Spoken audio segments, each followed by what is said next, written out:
La jeringa se hundió despacio en el brazo del niño. Nadie imaginaba que sería la última vez que lo verían. Chiapas, 1948. Los pueblos más remotos de la sierra vivían olvidados por el mundo, donde las enfermedades cobraban vidas como una maldición antigua. Entonces llegó él. El doctor Sánchez apareció como un milagro en esas comunidades que nunca habían visto a un médico de verdad. Alto, de barba cuidada y maletín de cuero, ofrecía algo que parecía imposible: vacunas gratuitas para todos los niños. Este contenido trata temas sensibles relacionados con la desaparición de menores. Se aborda desde una perspectiva investigativa y respetuosa. La primera vez que el doctor Sánchez llegó a San Cristóbal de las Casas fue un martes de abril.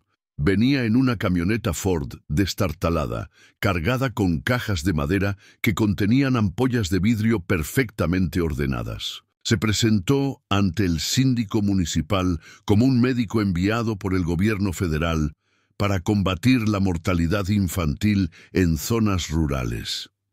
El síndico, don Aurelio Gómez, era un hombre desconfiado por naturaleza, pero las credenciales del doctor parecían auténticas.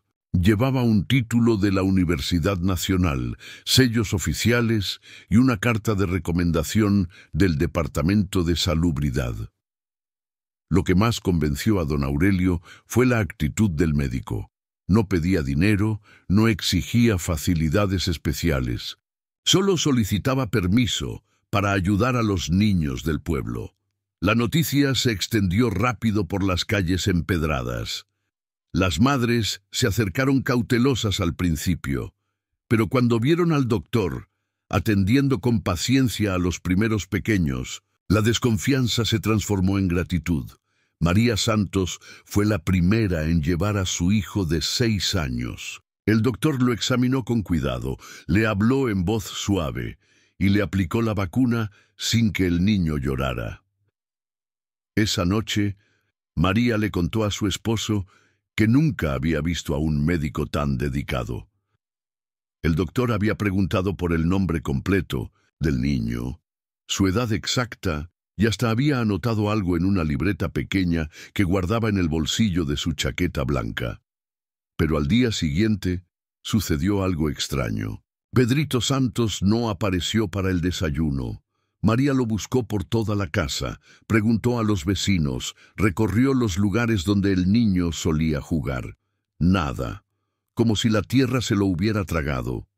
Don Aurelio organizó una búsqueda inmediata. Hombres con lámparas de aceite peinaron cada rincón del pueblo, cada sendero que llevaba al monte, cada pozo y barranca. El doctor Sánchez se unió a la búsqueda, mostrándose tan preocupado como cualquier padre del pueblo. Incluso ofreció quedarse días extra para ayudar a encontrar al niño. Después de una semana sin resultados, el doctor tuvo que partir. Tenía otros pueblos que atender, otras vidas que salvar. Se despidió de la comunidad con pesar, prometiendo regresar en unos meses para las segundas dosis de las vacunas. Lo que parecía un caso aislado se convirtió en un patrón inexplicable. 3 meses después, el doctor Sánchez visitó el pueblo de Comitán. Siguió el mismo protocolo: presentación formal, credenciales impecables, vacunación gratuita. Y 3 días después de su partida, 2 niños desaparecieron sin dejar rastro. Las autoridades locales comenzaron a recibir reportes similares desde diferentes municipios de Chiapas. Siempre el mismo médico, siempre la misma historia. Llegaba, vacunaba, se marchaba y luego los niños se desvanecían como humo. Antes de seguir con lo que descubrieron las autoridades, necesito saber algo. Si alguna vez luchaste para que te creyeran cuando algo no se sentía bien, escribe "Yo creo" en los comentarios ahora y dime tu nombre y ciudad para saber desde dónde me estás oyendo. Suscríbete, porque lo que viene después lo cambia todo. El Capitán Rodolfo Herrera de la Policía Judicial del Estado decidió tomar el caso en serio cuando llegó el reporte número 12. 12 pueblos diferentes, 18 niños desaparecidos, un solo denominador común: las visitas del doctor Sánchez Herrera. Era un investigador metódico formado en la vieja escuela. Comenzó a trazar un mapa con las ubicaciones de cada desaparición y las fechas correspondientes. El patrón que emergió lo perturbó profundamente. Las visitas del doctor seguían una ruta lógica por la geografía de Chiapas, como si alguien hubiera planificado cuidadosamente un itinerario para cubrir el mayor territorio posible. Lo que más inquietaba al capitán era la precisión temporal. En cada pueblo, las desapariciones ocurrían exactamente entre 2 y 4 días después de la vacunación. Nunca antes, nunca después. Como si el doctor necesitara ese tiempo específico para algo. Herrera decidió investigar los antecedentes del doctor Sánchez. Visitó la Universidad Nacional en la Ciudad de México y se llevó la primera sorpresa desagradable. No existía registro alguno de un médico con ese nombre graduado en esa institución. Los documentos que había mostrado en cada pueblo eran falsificaciones extraordinariamente elaboradas. La búsqueda se amplió a otras universidades del país: Monterrey, Guadalajara, Puebla. Nada. El doctor Sánchez era un fantasma con credenciales perfectas, pero inexistente en cualquier registro oficial. Mientras tanto, el falso médico continuaba su ruta por los pueblos de la sierra. Llegó a Ocosingo en octubre de 1948, siguiendo su ritual habitual. Pero esta vez algo fue diferente. La maestra del pueblo, Esperanza Morales, era una mujer educada que había vivido en la capital antes de ser asignada a esa comunidad rural. Esperanza notó detalles que otros habían pasado por alto. La manera en que el doctor sujetaba la jeringa era incorrecta para alguien con experiencia médica real. Sus preguntas sobre los niños eran demasiado específicas. Peso exacto, talla, si tenían hermanos, si sus familias tenían planes de viajar. Pronto. Lo que más la perturbó fue verlo marcar algo en su libreta después de cada vacunación. No eran anotaciones médicas normales. Parecían más bien una especie de inventario. Esperanza decidió seguir al doctor discretamente cuando terminó su jornada. Lo vio dirigirse no hacia la posada del pueblo, donde supuestamente se hospedaba, sino hacia una casa abandonada en las afueras. Allí, a través de una ventana rota, lo observó realizando un ritual extraño. El doctor sacaba las ampollas vacías y con una navaja pequeña grababa algo en el vidrio. Esperanza no podía distinguir qué, pero el hombre trabajaba con la concentración de un artesano. Después guardaba cada ampolla en una caja de madera separada, como si fueran trofeos preciosos. Al día siguiente, Esperanza cabalgó hasta el Vilsiatosen, pueblo más cercano que tenía telégrafo, y envió un mensaje urgente al capitán Herrera. El mensaje era simple pero alarmante. El doctor está aquí. Algo no está bien. Vengan rápido. Herrera organizó un operativo inmediato. Partió hacia Ocosingo con 2 de sus mejores hombres, pero cuando llegaron encontraron el pueblo sumido, en el luto. 3 niños habían desaparecido durante la noche. Los hermanos Jiménez y la pequeña Ana Morales, sobrina de la maestra. Esperanza estaba destrozada. Se culpaba por no haber actuado antes, por no haber alertado a las familias. Pero su testimonio le dio a Herrera la primera pista real sobre el comportamiento del falso doctor. Cuando registraron la casa abandonada donde Esperanza había visto al sospechoso, encontraron rastros reveladores. Marcas en el piso que sugerían que habitualmente se colocaban cajas pesadas allí, restos de vidrio molido que brillaban bajo la luz de las linternas. Y lo más perturbador, manchas oscuras en las tablas del piso que parecían haber sido limpiadas repetidamente. Herrera envió muestras a la Ciudad de México para análisis. Los resultados llegaron 2 semanas después y confirmaron sus peores temores. Las manchas contenían rastros de sangre humana, sangre de diferentes tipos, lo que sugería múltiples víctimas.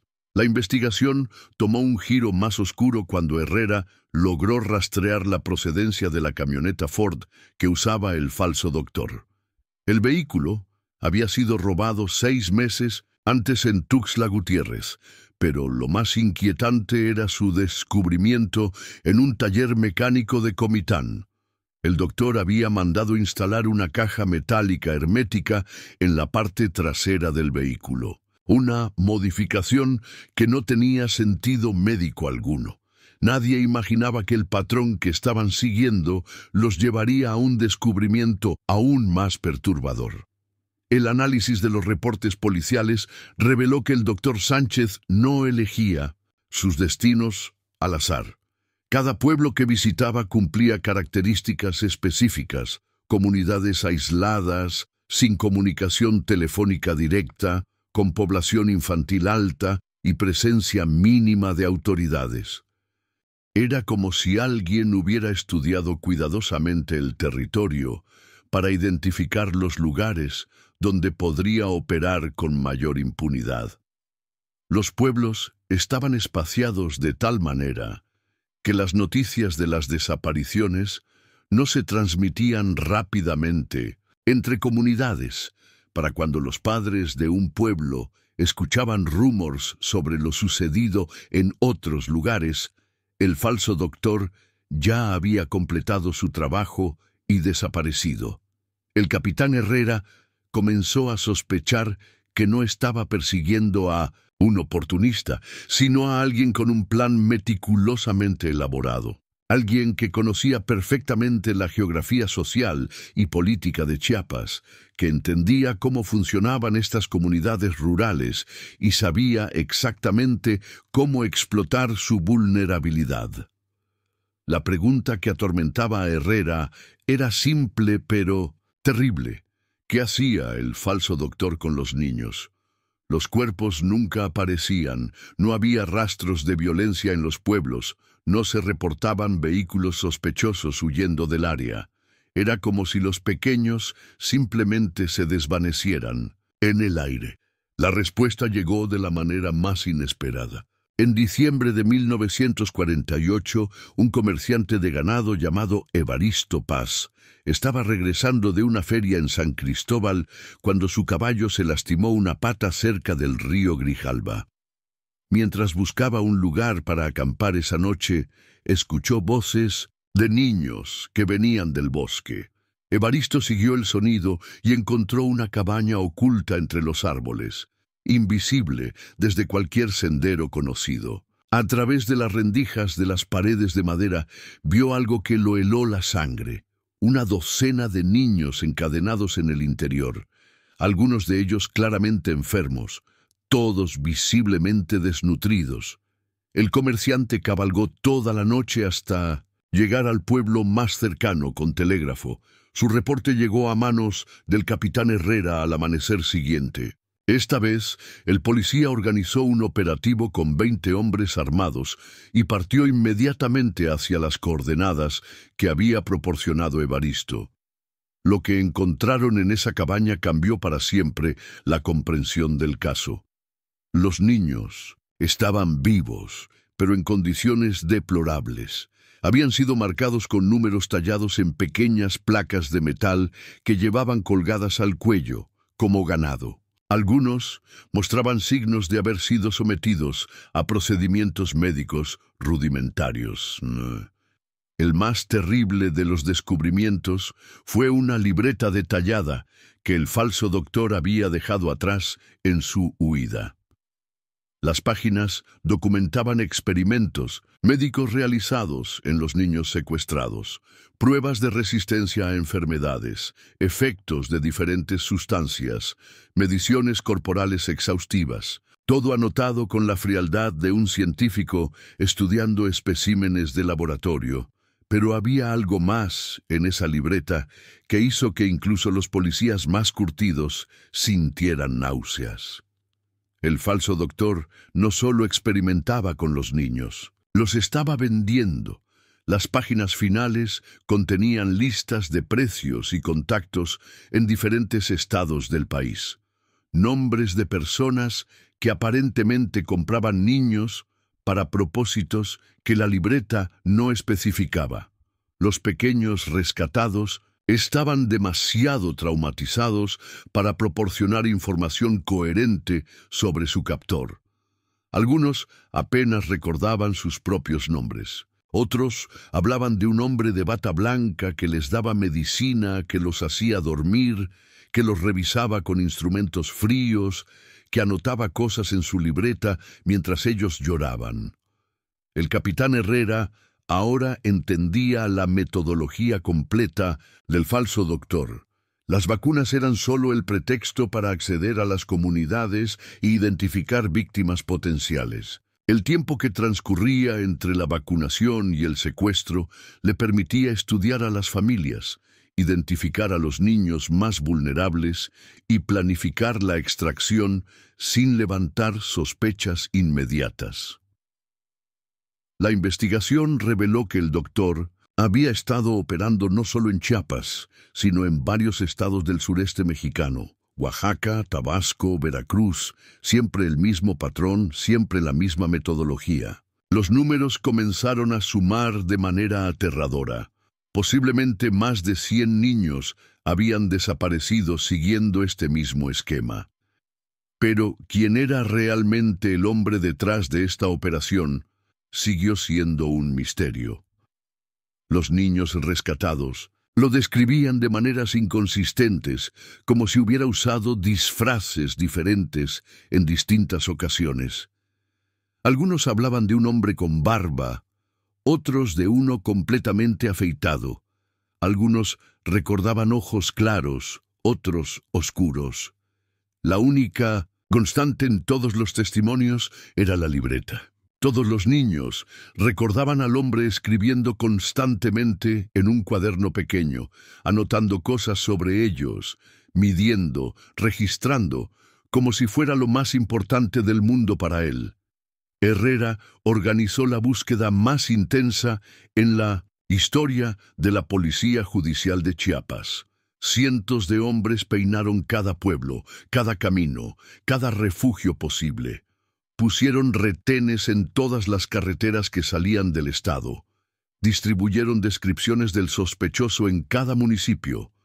Pero el falso doctor había desaparecido tan completamente como los niños que había secuestrado. Su camioneta Ford fue encontrada abandonada y quemada cerca de la frontera con Guatemala. Dentro del vehículo calcinado, los investigadores encontraron restos de la caja metálica que había mandado instalar, pero cualquier evidencia que pudiera contener había sido destruida por el fuego. La búsqueda se extendió por meses. Herrera siguió cada pista, investigó cada reporte, visitó cada lugar donde alguien afirmaba haber visto a un hombre que coincidiera con la descripción. Pero era como perseguir fantasmas. El falso doctor se había esfumado como si nunca hubiera existido. Los años pasaron y el caso se fue enfriando gradualmente. Herrera fue promovido y trasladado a la capital. Los niños rescatados fueron regresados a sus familias cuando fue posible, o colocados en orfanatos cuando no se pudo localizar a sus parientes. La memoria de los pueblos afectados comenzó a sanar lentamente, aunque las cicatrices permanecieron para siempre. Pero en 1976, casi 30 años después, un descubrimiento accidental reabrió el caso de la manera más inesperada. La casa que había pertenecido al Dr. Sánchez fue finalmente localizada, no en Chiapas, sino en un barrio tranquilo de Xalapa, Veracruz. La propiedad había estado abandonada durante décadas, acumulando impuestos impagos hasta que finalmente fue confiscada por el municipio. Cuando los trabajadores municipales entraron para evaluar la propiedad antes de subastarla, encontraron algo que los hizo llamar inmediatamente a las autoridades. En el sótano de la casa, cuidadosamente organizadas en estantes de madera, había más de 200 ampollas de vidrio vacías. Cada una tenía iniciales grabadas en el cristal con una precisión artesanal. Junto a las ampollas estaba la libreta que había atormentado la investigación original. Pero esta era diferente, más gruesa, más detallada, más completa. Las páginas documentaban no solo los experimentos realizados en Chiapas, sino una operación que se había extendido por toda la región durante más de una década. Los nombres en la libreta coincidían perfectamente con los niños desaparecidos. Pero había muchos más nombres, fechas que se remontaban a los años 30 y se extendían hasta mediados de los 50. El falso doctor había estado operando mucho más tiempo del que nadie había imaginado, lo que más perturbó a los investigadores que revisaron el material fue descubrir que el sótano contenía también fotografías. Cientos de fotografías de niños, todas tomadas en el mismo formato, todas numeradas y catalogadas con la misma frialdad científica que caracterizaba las notas del doctor. Las fotografías revelaban la verdad completa sobre el destino de los niños desaparecidos. No habían sido vendidos como se había sospechado inicialmente. Habían sido utilizados como sujetos de experimentación médica por alguien que aparentemente había estado desarrollando técnicas quirúrgicas usando niños como cobayas.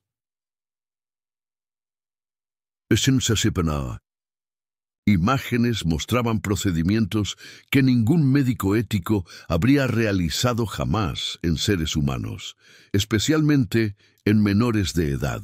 Era evidente que el falso doctor había estado practicando operaciones complejas, probando técnicas experimentales, documentando resultados sin importar el sufrimiento que causaba. Pero había algo más en ese sótano que cambió completamente la perspectiva del caso. Entre los efectos personales del doctor se encontró su verdadera identidad: certificado de nacimiento, documentos universitarios reales, correspondencia personal. El hombre se llamaba Dr. Emilio Vargas Sánchez y había sido efectivamente un médico titulado. Los documentos revelaron una historia que nadie había anticipado. Vargas Sánchez había sido un cirujano prometedor en los años 20, especializado en pediatría. Había trabajado en hospitales respetables de la Ciudad de México. Había publicado artículos en revistas médicas. Había sido considerado una eminencia en su campo. Pero algo había cambiado drásticamente en su vida a principios de los años 30.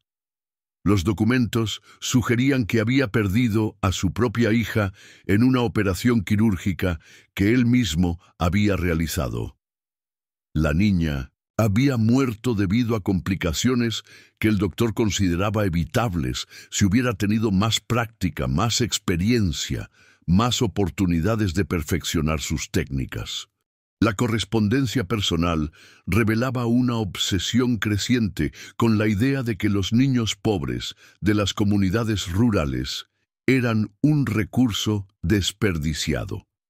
En sus cartas a colegas, Vargas argumentaba que estos pequeños, que probablemente morirían de enfermedades prevenibles de todas formas, podrían ser utilizados para avanzar el conocimiento médico que salvaría miles de vidas en el futuro.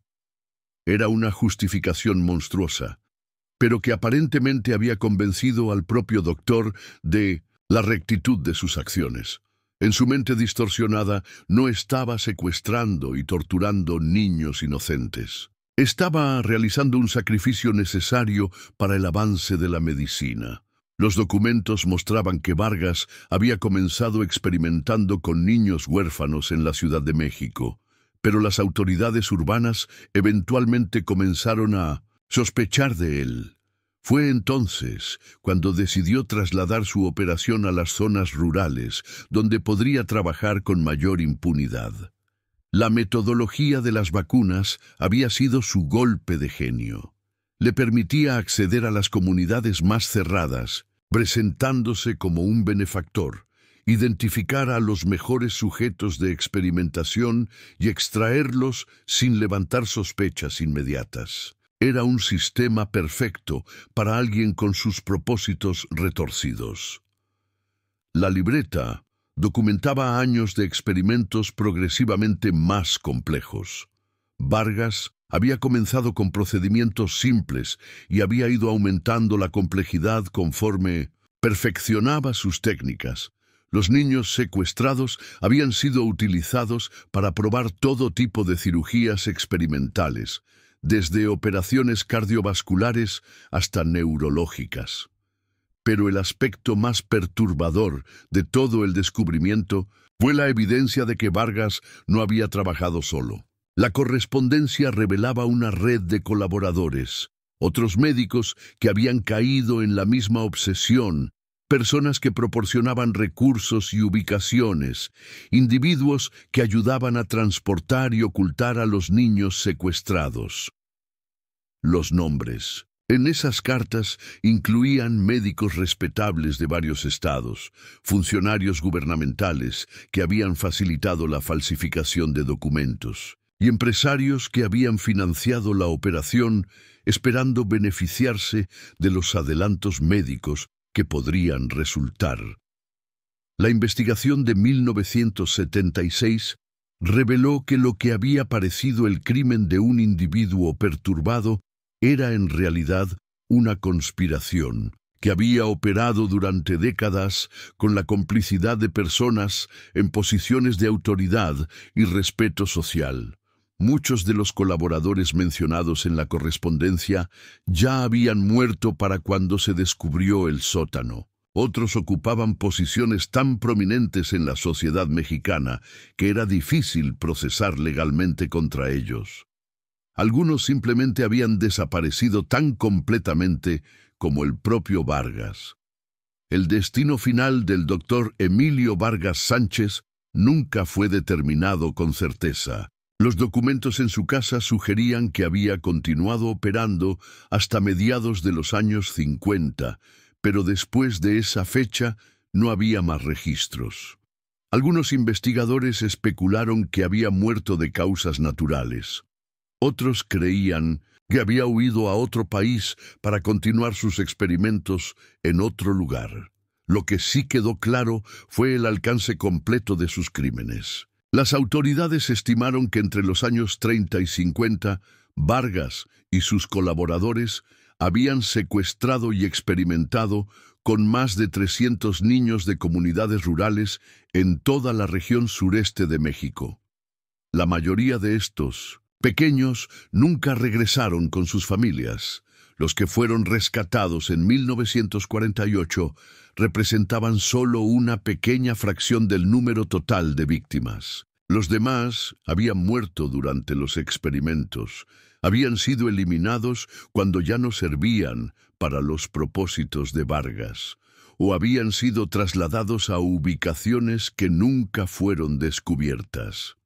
El caso se convirtió en uno de los crímenes seriales más extensos y perturbadores en la historia de México, pero también reveló algo igualmente inquietante sobre la sociedad de la época.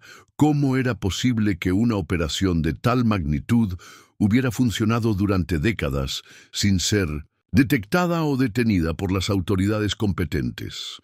Las comunidades afectadas nunca se recuperaron completamente. La confianza en los profesionales médicos quedó gravemente dañada en muchos pueblos rurales de Chiapas. Generaciones completas crecieron con un miedo profundo a cualquier figura de autoridad que llegara del exterior ofreciendo ayuda.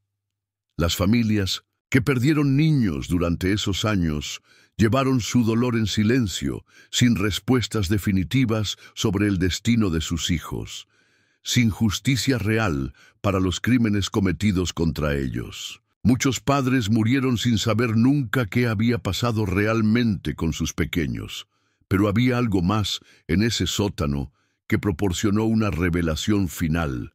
aún más perturbadora que todo lo anterior. Entre los efectos personales del doctor, se encontró una segunda libreta más reciente, con fechas que llegaban hasta 1975, apenas un año antes del descubrimiento. Esta libreta no documentaba experimentos médicos. Era un diario personal donde Vargas reflexionaba sobre su trabajo, justificaba sus acciones y planificaba operaciones futuras. Las entradas revelaron que el doctor nunca había sentido remordimiento por lo que había hecho. Hasta el final, se consideraba a sí mismo un pionero de la medicina, incomprendido por una sociedad que no podía apreciar la importancia de su contribución científica. Más inquietante aún, las últimas entradas del diario sugerían que Vargas estaba entrenando a un sucesor. Había encontrado a un médico joven que compartía su visión sobre la necesidad de sacrificar vidas individuales para el avance del conocimiento médico. Las iniciales que aparecían en el diario eran EM, y las descripciones sugerían a alguien que había estado aprendiendo la metodología de Vargas durante varios años. Esta revelación final significaba que el horror podría no haber terminado con la desaparición del doctor Vargas. Alguien más podría haber continuado su trabajo, operando con la misma frialdad y la misma justificación distorsionada en algún otro lugar del país o de la región. Las autoridades iniciaron una búsqueda intensiva para identificar a EM, pero nunca lograron determinarlo con certeza. Algunos investigadores especularon que las iniciales podrían referirse a Eduardo Morales, un médico que había desaparecido misteriosamente de Guadalajara en 1974. Otros creían que se trataba de Esteban Mendoza, un cirujano que había sido expulsado del Colegio de Médicos por prácticas no éticas, pero cuyo paradero era desconocido. Lo que sí quedó establecido fue que entre 1970 y 1975 habían comenzado a reportarse desapariciones de niños en comunidades rurales de Jalisco y Michoacán, siguiendo un patrón similar al que había usado Vargas en Chiapas. Un médico joven que llegaba a pueblos remotos, ofrecía servicios médicos gratuitos y después de su partida, algunos niños desaparecían sin dejar rastro. Estos reportes nunca fueron investigados con la misma intensidad que el caso original de Chiapas. Para los años 70, las autoridades estaban más enfocadas en problemas de guerrilla urbana y narcotráfico que en crímenes que afectaran principalmente a comunidades rurales pobres. El descubrimiento del sótano de Vargas finalmente proporcionó las respuestas que las familias afectadas habían buscado durante décadas, pero también reveló que el horror había sido mucho más extenso de lo que nadie había imaginado. Y la posibilidad de que continuara en alguna otra forma, en algún otro lugar, dejó una sombra de inquietud que persiste hasta el día de hoy. Las ampollas con iniciales grabadas se convirtieron en el símbolo más poderoso de esta tragedia. Cada una representaba una vida interrumpida, un futuro robado, una familia destrozada, pero también representaban algo más, la evidencia de que el mal más profundo a menudo se esconde detrás de las máscaras más respetables. El doctor Emilio Vargas Sánchez había operado durante décadas, presentándose como un salvador, como alguien que venía a ayudar a los más necesitados. Su bata blanca, sus credenciales médicas, su actitud paternalista habían sido la coartada perfecta para crímenes inimaginables. Era el recordatorio más cruel de que la confianza puede ser el arma más letal en manos equivocadas. Los pueblos de Chiapas que fueron afectados por Vargas desarrollaron una desconfianza profunda hacia cualquier autoridad externa que prometiera ayuda. Esta desconfianza se transmitió de generación en generación. convirtiéndose en parte de la memoria colectiva de estas comunidades.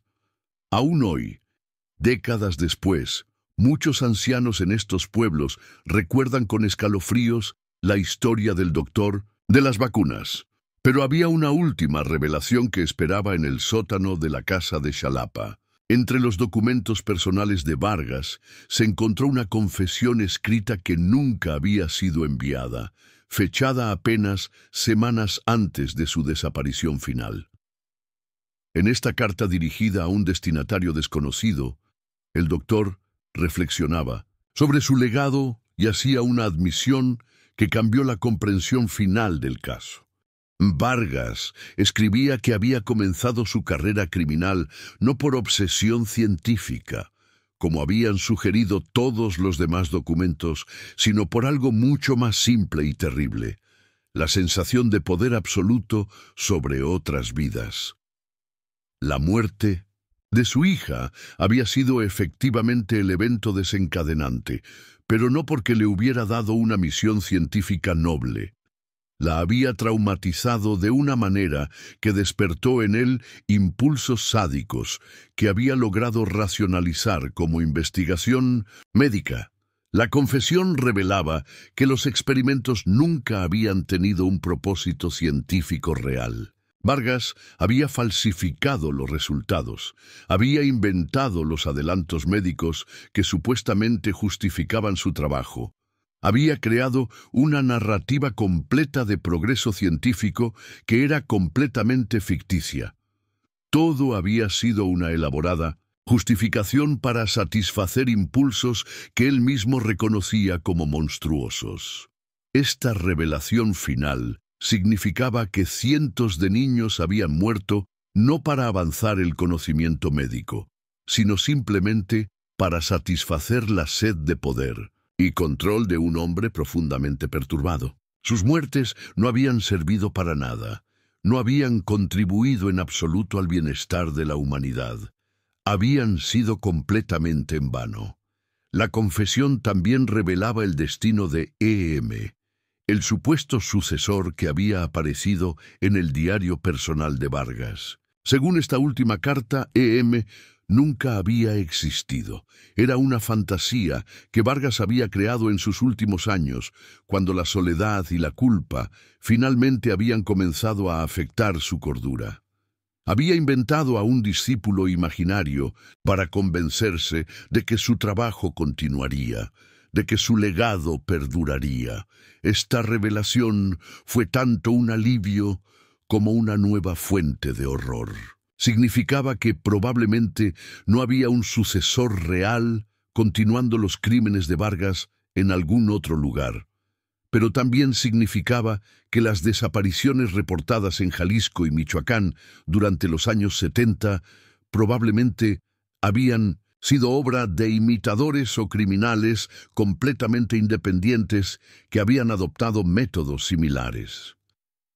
El caso del doctor de las vacunas se cerró oficialmente en 1977, pero sus ecos continuaron resonando en la sociedad mexicana durante décadas. Se convirtió en una de las historias más perturbadoras del siglo XX mexicano.